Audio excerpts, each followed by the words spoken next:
dadweynaha degmada Sheekh ayaa subaxiisa ka ah isugu soo baxay barnaamij ballaaran oo ay ku taageerayaan khudbadii uu madaxweynaha Jamhuuriyadda Soomaaliland Mudane Muuse Biixi Cabdi uu ka horjeediyay golayaasha qaranka Jamhuuriyadda Soomaaliland sidoo kale waxa barnaamijkan ay dadweynaha degmada Sheekh kaga soo horjeedeen imaashaha la sheegay in madaxweynaha Soomaaliya Farmaajo oo ku imanaya magaalada Hargeysa dadweynaha oo subaxiisa ka ah isugu soo baxay jidka dheer halbuulaha oo ah degmada Sheekh ayaa waxa ay socod gaadisa ku tageen xarunta dawladda hoose ee degmada Sheekh halkaas oo goob fogaar ah ay kala hadleen maamulka degmada Sheekh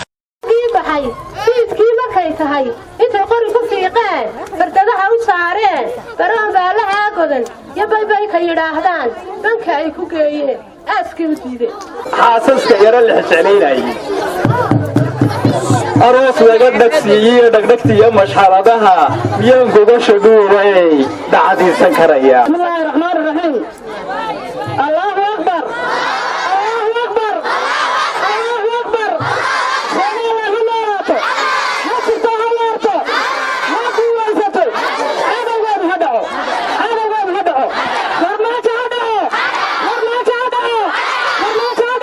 حفلة كسو قيب قلي تاغيرين إنه كموجين مدحوينه إنه تاغيرينه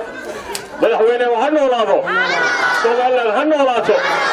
ومدحوينه مشاهدة وإنه ودرك إنه ودرك قامتيسا إنه ضرر بينه وقف الله إنه فرماتش سوق حيه أو فرماتش ويهنو كي يابي ميلتا مدحوينه هو تاغير سنهي سوالان هنو ولاده آدو مهتدي حفلة إنه ساسي سوماليلاند waxay ku dhisantay dhiigii hooyooyinka halkaa jooga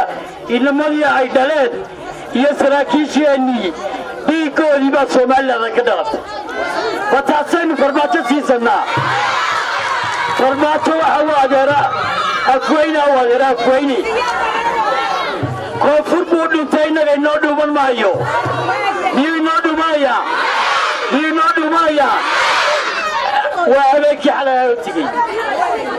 munaasabadeenna maanta shucuurta ku muujiseen iyo sida wanaagsan ee ugu soo wada diyaargarowdeen aad iyo aad baan ugu mahadsantihiin waxa weeye laa shukra cala alwaajib qof waliba oo halka jooga wuxuu muujiyey qoomiyadiisii wuxuu muujiyey wadaninimadiisii cid loogu shaqayn maayo cid lagu dallacsiin maayo